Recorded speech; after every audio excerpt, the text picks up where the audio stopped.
We have some major updates surrounding the all-star level relief pitcher in Jeff Hoffman and how he's in connections to this Boston Red Sox team in more way than just one. I'm here to break down all of the news and all the bits and pieces on this episode of Red Sox Digest. Before we get to the actual video, remember, if you're a part of the 86.5% currently watching this video who are not currently subscribed to the channel and you want to stay up to date on everything Red Sox, scroll down and subscribe. We do appreciate all the love and support, so thank you guys so very much for everything. But now let's get to it and break down the actual news in Jeff Hoffman and the updates surrounding him and the Red Sox organization. Now, before we get into this, you guys obviously all know the Red Sox have done a phenomenal job up to this point in free agency, going out and acquiring more depth and more arms, just overall talent in the starting rotation. Specifically, they've added more to the bullpen without a doubt, but the overall overwhelming movement this offseason has been in the starting rotation. And again, we have to tip our cap as this was the biggest glaring problem going into this offseason. Yes, we still need another bat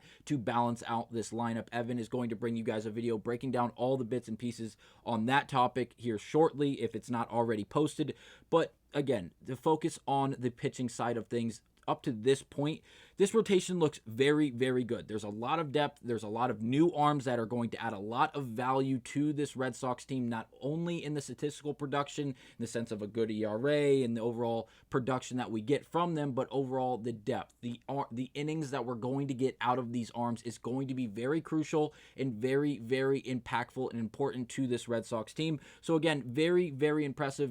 Thankful that the Red Sox have actually gone out and made a big splash up to this point in the offseason in the starting pitching department. But now it seems like they have another option based off of this report from MLB Trade Rumors, where they go on to quote or cite this article saying Jeff Hoffman reportedly seeking deal in the same range as Clay Holmes. If you click on the link or the photo, it takes you to the article where it goes on to mention how Jeff Hoffman is one of the top 50 relievers in all of baseball and is still currently available via free agency, as a lot of the top name guys are. Tanner Scott being the other very notable name in the relief category, if you will, in free agency that is still available to the teams. Now it goes on to say, like Holmes, he's coming off an all-star season out of the pen, but is reportedly drawing interest as a starting pitcher. Indeed, ESPN's Jeff Passan reported in mid-December that Hoffman had received, and I quote, more interest from teams, end of quote, as a starter. That helps explain why Hoffman seems to have set his sights on a deal in the same range as the three-year,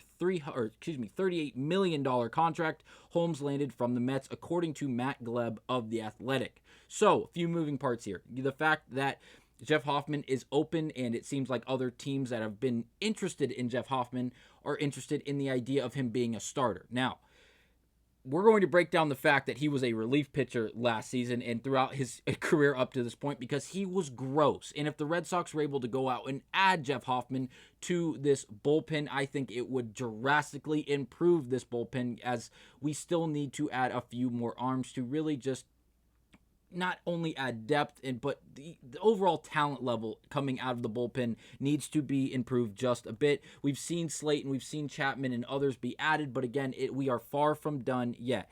It goes on to say, why they listed them in the top 50, predicting a 4-year, $44 million contract from the former and a 3-year, $30 million deal for the latter, comparing him to Clay Holmes. Going on to say, considering that Holmes was able to beat his prediction contract by $8 million, one might have thought Hoffman would be seeking even more, perhaps something closer to the 4 years, $56 million deal we initially predicted for fellow free agent reliever Tanner Scott. Now, before we get to anything else in this article and breaking down the idea of Jeff Hoffman, being a piece for this Red Sox team, if Tanner Scott only requires 4 years and $56 million, and the Boston Red Sox don't offer him that and more, I'm going to freak out. Tanner Scott, and I know we're discussing Jeff Hoffman here, Tanner Scott is still available. He is the best available closing arm on the market. He is filthy. He is gross. We haven't been in direct conversations like Jeff Hoffman in this sense, but we definitely and desperately need another left-handed arm who is as dominant and as just productive as someone as Tanner Scott. Please, Boston, please, Breslow, please go out and make this move. Now, again, let's focus on Hoffman, as I would also love to see Hoffman in a Red Sox jersey. I think he could help drastically, not only coming out of the bullpen, but again, if he is someone that, if acquired by the Red Sox, still wanted to be a starter, and it worked out being a starter. He would add phenomenal depth. Like we've already mentioned, there is a bunch of depth already, especially after the halfway point of this up and coming year. It seems like we will have Patrick Sandoval back, another left-handed arm to add to the starting rotation. That seems like he'll do just fine in Fenway due to the fact that he'll have some run support, unlike when he was in Los Angeles pitching for Anaheim. So again, we are going to have the depth because Breslow and the Red Sox have gone out and added this depth. But again, you cannot have too much, especially when you go out and get a reliever who decides that, hey, I can be a starter if need be, or if really that's what he wants to do from here on out. That could be a totally different conversation. I don't know if this is him saying, I want to be a starter from here on out in my career. I do not want to do the relieving type of thing anymore. If that's the case, this is a different conversation. But again, if he wants to have that versatility to do one or the other, depending on the moment, I would really enjoy this idea from the Red Sox. Now, it goes on to say, evidently Hoffman has other suitors, but is not yet clear who they are. Other teams that were reportedly in on Holmes include the Orioles, the Red Sox, and the Blue Jays. Now, this is why we're in connections kind of with Clay Holmes, with Jeff Hoffman. It's because we were involved with the conversations of Clay Holmes before he went to the New York Mets. Where did I put that tweet from? Jeff Passan, the one and only. Right-handed Clay Holmes and the New York Mets are in agreement on a 3-year, $38 million contract that opt out after the second year. Sources tell ESPN Mets plan to turn Holmes, who has spent his big league career as a relief pitcher, into a starter on the news, and it goes on to tag the initial guy who broke the news initially, again, back on December 6th. So, Clay Holmes gets the deal. He's going to New York. He did get paid very well compared to what really everyone thought he was going to get in the open market. Is this because he's no longer going to be exclusively a relief pitcher, but now a starting arm for the Mets? Yes, probably. I guess you could put more value in that sense, or could it just be the fact that Steve Cohen was going to just flat out pay these guys in order to get them to land in New York with the Mets, additional to someone like Juan Soto to really say, hey, we did more than just sign one guy in Juan Soto this year. So it seems like that could be the case on why Holmes did get a little bit more money. But again, we'll move on. As the Red Sox, it's unclear if they wanted Holmes as a starter or reliever, but it's worth noting that they've added 3 starters since they were linked to Holmes: Crochet, Buehler, and Sandoval. And they have already have 2 potential closers at the back of their bullpen in Liam Hendriks and Aroldis Chapman. Now, we've discussed the bullpen in the closing spot previously on this channel. And in that scenario and in that situation, I told you guys before, I don't believe either of these guys are going to be the dominant, go-to closer for this Red Sox team. Now, would I be okay with them possibly being those guys? And depending on the situation, yes, I would be okay with that. But if we can go out and get someone like Jeff Hoffman, who would be open to the idea of possibly maintaining the role of a relief pitcher or even a closer for a Red Sox team, I would drastically much rather Jeff Hoffman, or possibly even a Tanner Scott. I know that's a different conversation for a different video, a different day. But again, those 2 names are just leaps and bounds better than obviously Liam Hendriks and Aroldis Chapman. They're younger. They have liver arms than those 2 guys listed. And again, it just adds more depth, more versatility to this bullpen, not having to rely on specific guys in specific moments where you could go to other options. Now, shout out to Boston Sports Gordo. Before we get into the breakdown of Baseball Savant on Jeff Hoffman from this past year, this is something that we do have to acknowledge. And again, shout out to Boston Sports Gordo on Twitter for posting this and making it so visually easy to see and understand. It goes on to say, Jeff Hoffman is my favorite of the relievers out there. The peripherals are sick. That said, food for thought. And it goes on to show his stats before August 1st and then immediately after August 1st. Now, before August 1st, Jeff Hoffman had a 0.98 ERA with a 1.99 FIP in 48 innings. I don't have to sit here and tell you that is ridiculous. That is up there with the best closer in baseball, the best reliever in baseball, if you will. And then after August 1st, where he posted a 4.87 ERA with a 3.71 FIP in 20.1 innings. Now, far from what he was pre-August 1st. Now, is that a problem? Yes, it seems like there was a bit of struggle there.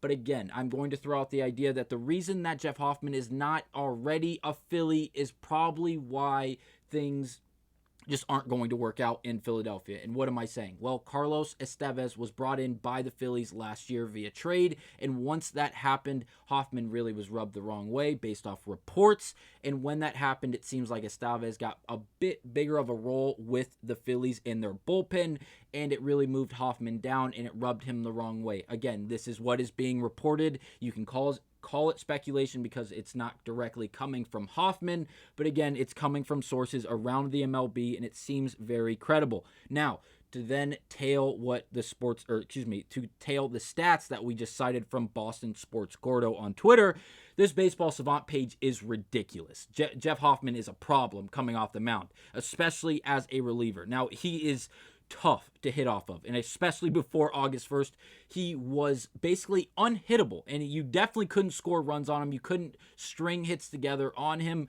and because of that, he has a Baseball Savant page that looks just ridiculous. Chase rate, whiff rate, K percentage, all way above league average, as well as expected ERA, expected batting average, and his fastball velocity. He had a phenomenal year. It's really hard to put it any other way. The two things he struggled with, obviously the hard hit rate and the ground ball percentage, both were down below league average and we've talked about this before, whether it be a starter, a reliever, a closing pitcher, doesn't matter, a position player on the mound. If the exit velocity is up, it's usually because the fastball velocity is up. When you see one, usually the other follows in suit, and that's exactly what we see here. Again, when you throw the ball hard and you can give up barrel rates because you throw the ball straight in the sense of a fastball, you can give up hard hit home runs, hard hit balls to the wall, whatever it may be. And that's what we saw with Hoffman. Overall, a very, very dominant pitcher for the Phillies last season. If you look at the pitching run value, the fastball run value, as well as the breaking ball run value, all above league average. Just the off-speed run value is just below, or just at league average, we'll say at 61, when the average is right around 50. So that is interesting. He's obviously, without a doubt, I don't have to sit here and run through what each stat means for you to realize that Jeff Hoffman was gross last year. Overall, for the season, I believe he posted a 2.21 ERA. I could be off by a decimal or two, but again, 2.2 is a great ERA, especially coming out of the pen. A reliable arm. You can put the ball in, or you can put the ball in his glove in really any scenario, and have the trust and have the faith in him to get those outs in the big moment. Someone, again, that I would love to see in Boston. Let me know down below what you guys think about the possibility of Jeff Hoffman being a Boston Red Sox. And if you had to choose between him and Tanner Scott, if the difference was 10, 12, even $14 million, would you say F it and say just give the money to Tanner and bring in who we think and is expected to be the best closer in baseball for the next year or so? Thank you guys for watching. I will see you guys on the next one.